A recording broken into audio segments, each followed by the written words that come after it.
Ubingwa wa klabu ya Arsenal siku ya leo tarehe 19 mwezi wa tano mwaka 2026 unadhaminiwa na klabu ya Bournemouth. Katika mchezo wa leo wa klabu ya Bournemouth pamoja na Manchester City unamalizika kwa sare ya goli 1-1, hivyo unamfanya Arsenal kuwa bingwa wa EPL katika msimu wa 2025-2026. Kivipi Arsenal anakuwa bingwa? Ni kwamba Arsenal alikuwa anachuana vikali na klabu ya Manchester City kwenye ubingwa wa EPL, na Arsenal jana aliweza kushinda mchezo wake, na hivyo Arsenal kukaa kileleni kwa utofauti wa alama 5. Hivyo mchezo wa leo ulikuwa ni a must win game kwa Manchester City, na mwisho wa siku Manchester City ameweza kutoa sare. Hivyo Manchester City anaongeza gepu kwenye zile alama 2 ambazo Arsenal alikuwa anaongoza nazo kwenye msimamo. Hivyo Manchester City kusale leo anamuongezea tena alama 2 Arsenal. Hivyo Arsenal anakuwa anaongoza ligi kwa alama 4 ikiwa wamebakiza mchezo 1-1. Hivyo mchezo uliobaki ni mmoja na mchezo mmoja una alama 3. Kwa ikitokea hata Arsenal kapoteza mchezo wa mwisho, Manchester City akashinda, bado Arsenal atakuwa anaongoza kwa alama 1. Kwa ndo maana Arsenal leo ameweza kutawazwa kuwa bingwa rasmi. Ni baada ya klabu ya Bournemouth kuipa udhamini mkubwa Arsenal. Mchezo ulianza vizuri kwa klabu ya Bournemouth kuweza kupata bao katika dakika 38, lakini Manchester City anakuja kuchomoa jioni sana katika dakika za nyongeza. Mshambuliaji Haaland anaweza kufunga bao, muda umekwenda na inakuwa haisaidii chochote kile. Mwisho wa siku wachezaji wa Man City wanapata maumivu, wanaumia kwa kuweza kukosa ubingwa katika msimu huu 2025-26.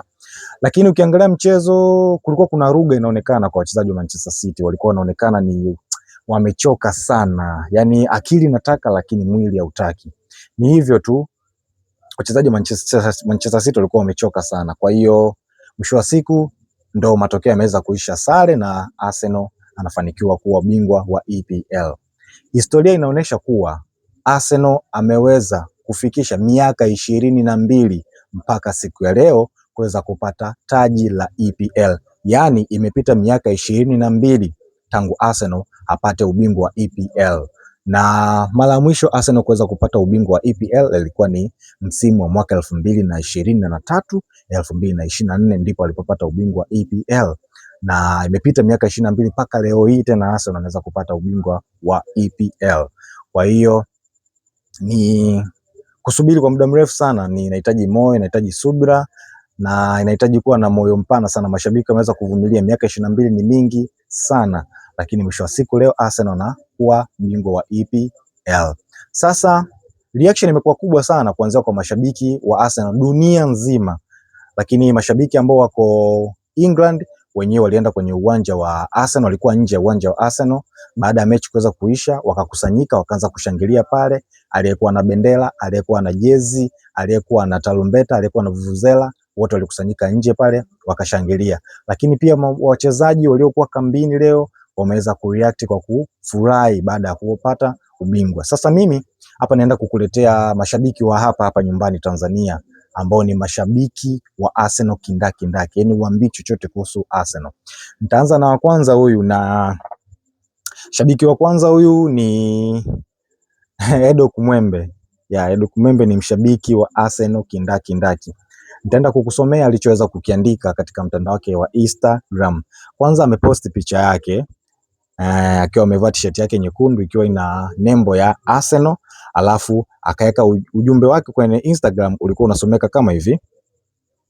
Amesema Champions Arsenal, alafu akaandika NB, sherehe za ubingwa ni Mei 30, viwanja vya Posta Kijitonyama, kiingilio ni jezi yako, njoo ule nyama unywe tupate vibe. Kwa ni mmoja kati wa mashabiki wa Arsenal ambao ni Edo Kumwembe. Lakini mwingine siwezi kumsahau, yani siwezi kumsahau na siwezi kumwacha kabisa, ni Madi Ali Schneider. Yeye aliweza kuposti video akiwa uwanjani anaongea na anafurahia ushindi, lakini caption yake chini kwenye ukurasa wake wa Instagram aliweza kuandika oya, tarehe 30 mbali, sherehe tunaanza leo. nitajie baa yenye vibe nije sasa hivi, afu akacheka. Lakini pia mshabiki mwingine wa Arsenal kindakindaki ni Maarifa. Maarifa the big thinker, huyu ni msanii wa hip hop. Aliweza kuweka picha ya mtu ambaye inaonyesha mataji mawili, ambayo ikiwa inaonyesha kwamba Arsenal double, kwamba Arsenal tayari kishachukua EPL. Sasa hivi linalofuata ni UEFA Champions League, ndo ambayo atacheza na PSG tarehe 30 Mei. Kwa hapa picha ya mchezaji ilikuwa inaonyesha amechorwa makombe mawili. Kwa Maarifa ameweza kupost picha hiyo, lakini ujumbe wake yeye amepiga kingenge kidogo, kapiga kizungu Maarifa. Naona alishindwa kueleza kwa Kiswahili, akaamua weke ungenge pale mwingi, sio mbaya. Na picha yake ameweka picha mbili, kuswap hapa kuna picha yake akiwa uwanjani amevaa jezi ya Arsenal. Kwa reaction ndio imekuwa hivyo bwana, mashabiki wameweza kufly, wachezaji wamefly, lakini peji mbalimbali zimeweza kuposti Arsenal miaka 22 bila ubingwa ni mingi sana sana sana. Hivyo tunaipongeza klabu ya Arsenal kuweza kupata ubingwa wa EPL. Haikuwa rahisi, safari ilikuwa ngumu, kwa kuna kukatishana tamaa, kulikuwa kuna milima na mabonde, lakini mwisho wa siku alhamdulillah klabu ya Arsenal imekuwa bingwa. Story ya EPL inakufa hivyo.